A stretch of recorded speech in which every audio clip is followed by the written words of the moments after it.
Modi cabinet के विस्तार की चर्चाओं के बीच कुछ नेताओं के लिए संकेत अच्छे नहीं हैं। खास तौर पर यूपी के चेहरों पर यह बड़ा उलट फेर हो सकता है, जिसमें अजय मिश्रा टेनी हिट लिस्ट में है। दरअसल बीजेपी लोकसभा चुनाव से पहले सारे दाग धब्बे धो देना चाहते थे। यौन शोषण के आरोप बृजभूषण शरण सिंह के राजनीतिक करियर पर संकट मंडरा रहा है। उनका टिकट कटना लगभग तय है। देखिए ये रिपोर्ट।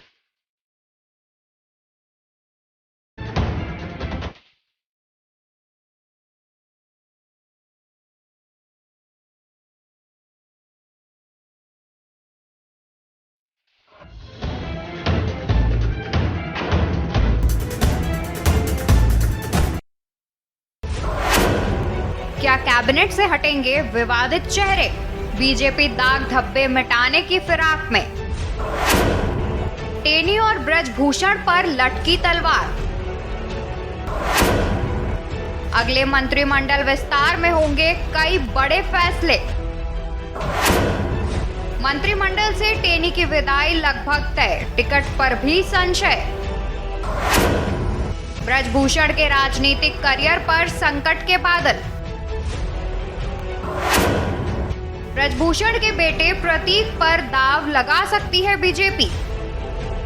मोदी कैबिनेट के विस्तार की चर्चाएं हो रही हैं। ऐसे में बड़े उलटफेर की संभावना से इनकार नहीं किया जा सकता है। खासकर यूपी के कुछ चेहरों को बदले जाने की अटकलें हैं। कहा जा रहा है कि लोकसभा चुनाव से पहले बीजेपी दाग धब्बे धो देना चाहती है। इसके लिए पीएम मोदी के अगले मंत्रिमंडल विस्तार में ही कई बड़े फैसले लिए जाएंगे। सबसे चौंकाने वाला फैसला लखीमपुर खीरी कांड से विवाद में आए गृह राज्य मंत्री अजय मिश्र टेनी की मोदी मंत्रिमंडल से छुट्टी हो सकती है। इसी तरह भारतीय कुश्ती महासंघ के पूर्व अध्यक्ष और भाजपा सांसद बृजभूषण शरण सिंह को अगले साल लोकसभा चुनाव में टिकट मिलना भी मुश्किल होगा। दरअसल विवादों और आंदोलन के बाद भी जिस टेनी और बृजभूषण शरण सिंह को भाजपा नेतृत्व बचाता रहा, किसान आंदोलन के दौरान अजय मिश्र टेनी के बेटे आशीष मिश्रा उर्फ मोनू की कार जिस तरह से आंदोलनरत किसानों के ऊपर से गुजरी, उसके निशान छुपे हुए घाव की तरह कभी भी उभर सकते हैं। उस समय हिंसा दोनों तरफ से हुई थी। भाजपा कार्यकर्ता भी पीटे गए थे और उनकी मौत हुई थी। लिहाजा कानूनन कार्रवाई में मोनू मिश्रा पर कोई मुरव्वत नहीं बरती गई। लेकिन विपक्ष के दबाव में अगर टेनी को मंत्री पद से हटा दिया जाता तो भाजपा कार्यकर्ताओं का मनोबल टूटता। इसलिए उस समय यह फैसला नहीं लिया गया। अब जब अगले साल लोकसभा चुनाव है, उससे पहले मोदी मंत्रिमंडल का आखिरी विस्तार या फेरबदल है। फिलहाल टेनी की विदाई से अगले लोकसभा चुनावों में विपक्ष को थार कांड में छिपे हुए जख्म पुरोखने का मौका नहीं मिलेगा।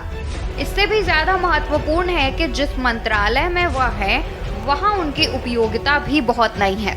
गृह मंत्री अमित शाह ने ही उस समय पूरे मसले के बाद भी टेनी को बचाया था और इसके लिए उन्होंने पीएम मोदी को भी मना लिया था।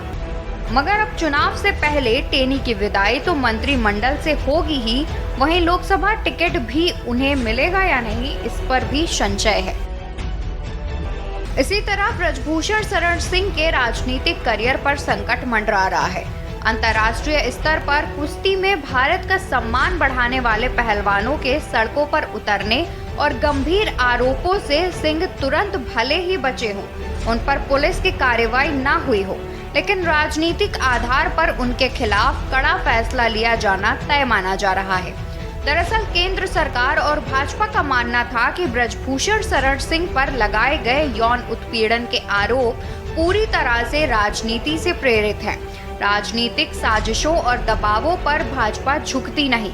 इस छवि के अनुसार ही बृजभूषण शरण सिंह को राहत दी गई। लेकिन अंतर्राष्ट्रीय स्तर पर भी इस मसले पर केंद्र की किरकिरी हुई। साथ ही हरियाणा के साथ साथ पश्चिमी उत्तर प्रदेश की जाट बेल्ट में भी सिंह पर कोई कार्रवाई न होने से गलत संदेश जाने का खतरा है। इसलिए पहले सिंह से कुश्ती महासंघ से इस्तीफा दिला दिया गया।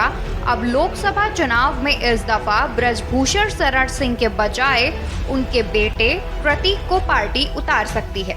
मतलब साफ है कि मजबूत सरकार और निर्णायक नेतृत्व की छवि मोदी सरकार के पहले है। इसके साथ ही चुनाव में जाने से पहले जो मुद्दे उसके बैकफुट पर धकेल सकते हैं, उनको चिन्हित कर समाधान की तरफ पार्टी बढ़ रही है। इसके लिए यूपी में केंद्र सरकार के लिए राष्ट्रीय और अंतर्राष्ट्रीय स्तर पर फजीहत का सबब बने इन दोनों चेहरों को लोकसभा के रण से भाजपा नेतृत्व दूर कर सकता है। स्पेशल डेस्क, के न्यूज़ इंडिया।